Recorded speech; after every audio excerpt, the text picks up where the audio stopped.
I'd like to give all glory and praise and honor to the Most High, and we're gonna be getting into it, man. And this is you know, scriptures from the Nag Hammadi, out of the Law Scriptures, and I just wanted to read this little passage right here. And it says, "But the Lord taught about the reason for the division of souls in the houses, as we have found somewhere in the Gospel used by the Jews." And written in Hebrew, where it says, "I will choose for myself those who are good, and those given to me by my Father in heaven." You know, and we know that there's a scripture that says, there's none good but God, but the Most High. But you gotta use your discernment when you read this. Those with judgment be able to tell. What this is talking about, because we all fall short of the glory, every single last one of us. But it says, the scripture says, it's going to be, 2 against 1 in the household, 3 against 2. It's going to be division in the household. He said he's going to separate those who are good, given to him by his Father, man. So that you starting to see the reason for the division in the household. And also, we're going to be getting into, I'm going to be getting into, the movie Gladiator a little bit, man, and tying that into scripture, So we're gonna be get going, man, and then I'll be talking about, having that solid foundation, man, and we're gonna see that, throughout what I'm about to show you. Your fame is well deserved, Spaniard. I don't think there's ever been a gladiator to match you. As for this young man, he insists you are Hector reborn. Was it Hercules?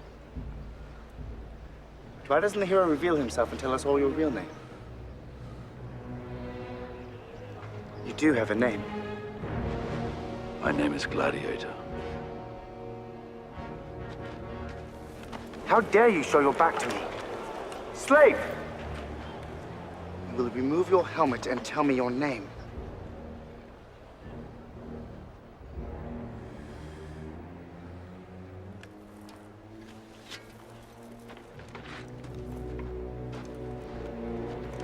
My name is Maximus Decimus Meridius, commander of the armies of the North, general of the Felix Legions, loyal servant to the true Emperor Marcus Aurelius, father to a murdered son, husband to a murdered wife, and I will have my vengeance in this life or the next.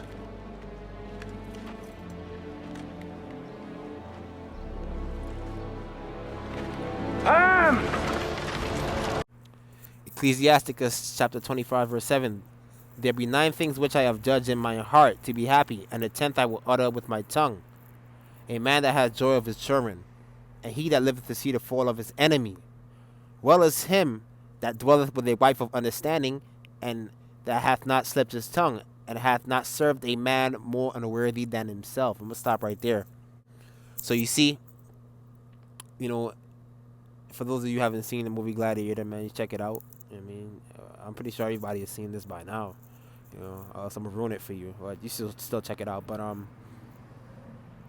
it's one of my favorite movies. But you see, the tactics of the narcissist was to destroy his family, man, destroy his wife, destroy his child. That's what the wicked do, man. They attack those that are weak, that can't defend themselves, so they could feel more pomp, so they could feel more bold, and they really not bold, man. The scripture says these things throughout his lifetime. The writer in Ecclesiasticus is saying these things have made him happy. When he's seen these things throughout his lifetime, a man that had joy of his children. The Emperor Commodus killed Maximus' child. Right here it says, a man that dwelleth with a wife of understanding, he killed his wife. He took away those 2 things, And you heard what Maximus said. He said, "I'm going to have my vengeance in this life or the next." And that was one of the things that he says that throughout his lifetime that he sees that brings him joy, to see the downfall of his enemies, man. And Commodus was a piece of crap, man. Me. He said, it says right here, a man that served not under a man more unworthy than himself. So that's why Maximus turned his back to him. He wasn't worthy, man, of the respect, man, because he know the wicked stuff that he did. You know, Commodus was a wicked man, man. He killed his own father to ascend to the throne. You know, he didn't deserve to be emperor, man. And that's the tactics of a narcissist, man. And he wants, and you know, when they get to that position, they want everybody to respect him, man. But they done all this evil crap to get there, man. And you know, man, Maximus, he was a man of virtue, man. He couldn't be corrupted. You know, especially after killing his wife, man. He took away you know what I mean, the joy, the things that makes a man happy. The tactics of the wicked, man. Man, we're gonna keep going, man. We're gonna keep going, and we're gonna look at this next scene real quick. You know, and this was a deleted scene from the movie, but you know, I happened to come across it, and I don't know why they didn't put it in, because it's very powerful. You know what I mean? And we're gonna check it out.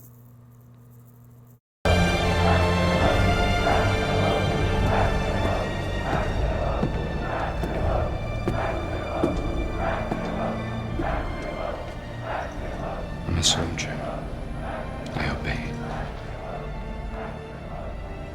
Nothing happens to anyone that he is not fitted by nature to bear.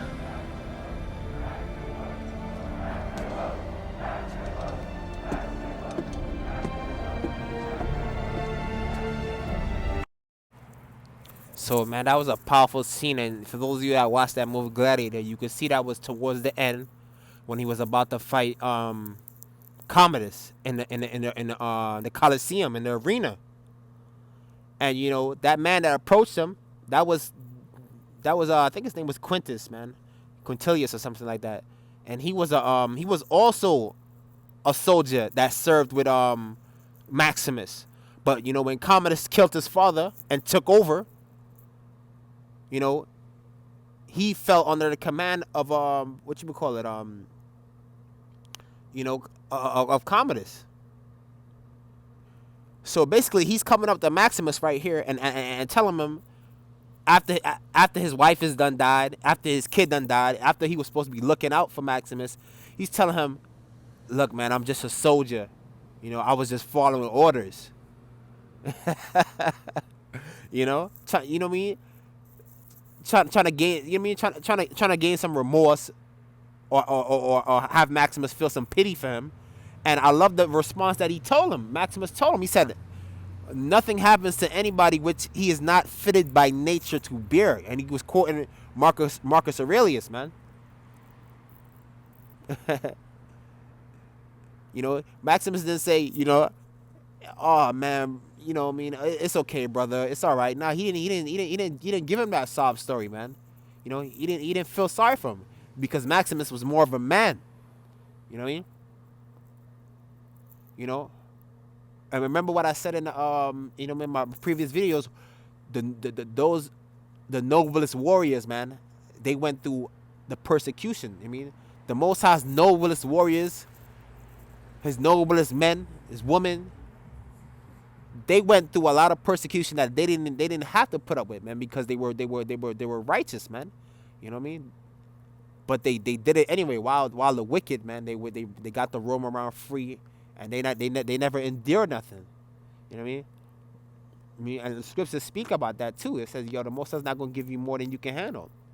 And you see how that ties in. And it's not a religious movie or anything like that, but you can see how it ties into the scripture. Nothing happens to anybody which he is not fitted by nature to bear. So Maximus was able to bear that load of losing his wife. You know what I mean? Losing his son. You know, becoming a slave. You know what I mean? After being a general in you know what I mean? In the Roman army, man. Oh man, it's crazy, man. And you know, if the shoe was on the other foot, you know, Maximus wouldn't allow that to happen to you know, Quintilius, man. If I'm saying his name correctly, man. I think that was out of that nature, man. You know, if the shoe was on the other foot, he would have never allowed that to happen to him. He would have died before that happened. So that's why, you know, you see he's coming up to him with this sob story, telling him, "Hey, I'm just following orders, bro." No, man. You know, you can't stand before me, man. You know what I mean? And that was such a powerful scene when I seen that. You know, because you had a lot of these guys out here that try to justify what they doing after they, you know what I mean, after they did all manner of wickedness to you. Yo, bro, I was just doing this and doing that before you. Yeah, I was just doing this. You know, knowing damn well if the shoe was on the other foot, you wouldn't allow that type of stuff to happen to them. You would be in the trenches with them. You know, but it was just a different caliber, two type of men I'm trying to show you. You know. This is an amazing scene right here, man. Matthew chapter 7, verse 24 through 27. It says, "Therefore, whosoever heareth these sayings of mine and doeth them, I would liken him unto a wise man, which built his house upon a rock. And the rain descended, and the flood came, and the winds blew, and beat upon that house, and it fell not. For it was founded upon a rock, man. A strong foundation, man. The Most High. So when they come with the slander, when they come with the lies, when they come with the drugging and the breaking into your house and the torturing you with directed energy, man. You losing all your assets and things like that, everything you work for. If you went to these scriptures and you call on to the Most High, you're like a rock. You're not gonna give in. You know? He said, I would liken him unto a wise man. And that's what Maximus was, you know what I mean? And like I said, it wasn't a religious movie, but you see his morals and his ethics wouldn't allow him to, bow down to somebody like that, man. Or the caliber of men like that. You know? Especially knowing the truth of what they did. You know? You know? And let's keep going. And everyone that heareth these saying of mine and doeth them not shall be like unto a foolish man, which built this house upon the sand. And the rain descended, and the floods came, and the winds blew, and beat upon that house, and it fell, and it fell, and great was the fall of it, man. You know what I mean? So when the wicked come and you don't have a strong foundation, hey, you're just gonna go wherever you're gonna go wherever that wind blows you. You know what I mean? You're not going to stay grounded. You're not going to stay 10 toes down. You're going to do whatever they tell you to do. You know? Because you're not founded upon a rock. Oh, man. All praises to the Most High for this scripture right here. And that was his friend Quintus, man. Quintilius. You know? He wasn't founded upon a strong foundation, man. That's why he followed the orders of Commodus, and seen Maximus' wife put to death, man. Talking about he was just following orders, man. When he know you was doing the wrong thing, and like I said, if the shoe was on the other foot, Maximus wouldn't allow that crap to happen to him. You know, two different type of caliber of men. You know, and like I said, Maximus was a noble man.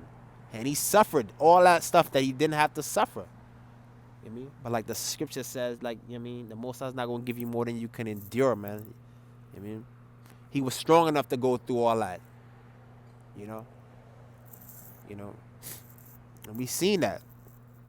And you see right here, Commodus, he was wicked, man. The tactics of the wicked. You know what I'm saying? So after he killed his wife, killed his son, you know what I mean?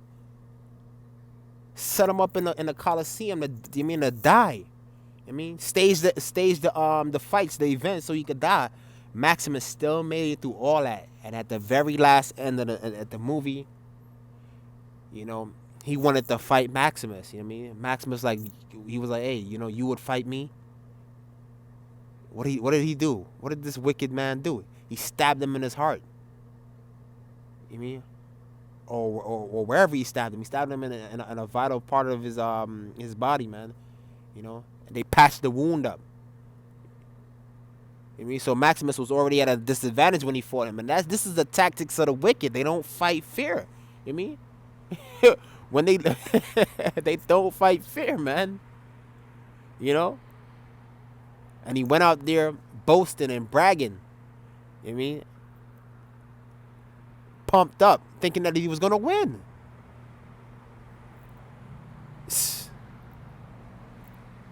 But you already lost, man. You know what I mean? You already lost. And I'm saying, you know, even if Maximus was to still lose that fight, you still would have lost. You know what I mean? In the eyes of men. Let's take a look at this. And that's what the scripture says. The scripture says, you know, if you seek to save your life, you're gonna lose it. You know what I mean? But if you lose your life, you're gonna win in the end. I mean, whoever believes on me, I mean, is never gonna die.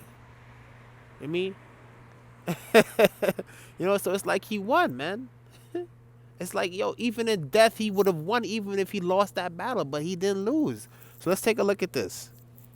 Right here it says, for true valor is not shown by fighting against weak persons, but in being able to overcome the most hardy. That's true valor, man. I mean, so what he did, that wasn't showing true valor, man. He stabbed him in his heart. I mean, weakened him, made him weak, just so he could overcome him. And he still lost, man. That's not valor, man. But that's the tactics of the wicked, man. You know? Is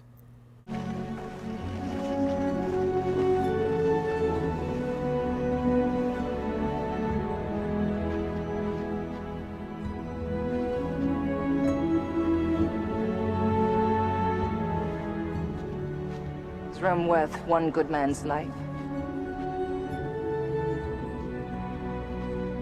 We believed it once. Make us believe it again. He was a soldier of Rome. Honor him. Who will help me carry him?